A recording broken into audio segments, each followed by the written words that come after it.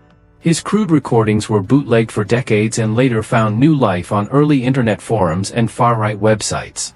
Disturbingly, some of his songs were downloaded millions of times in the early 2000s. When asked about his lyrics later in life, Trahan showed no remorse. He insisted he was just saying what people were thinking and claimed he was giving voice to Southern pride. In reality, he gave voice to violent bigotry at a time when Black Americans were fighting for equal rights. Johnny Rebel didn't blur lines, he crossed every one with intention. His music wasn't satire, and it wasn't misunderstood. It was deliberate, hateful, and meant to divide. His legacy is a painful reminder that music, in the wrong hands, can be used to fan the flames of racism instead of healing them. Some legacies deserve celebration. Others demand confrontation. These 20 musicians left behind chart-topping hits and cultural influence, but also deep scars shaped by racism, hate, and exclusion. Can we separate the art from the artist? Or are we complicit in silence when we ignore their darker truths?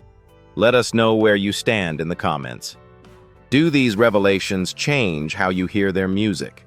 Like this video, share your thoughts respectfully, and subscribe to Uncovered Tinseltown.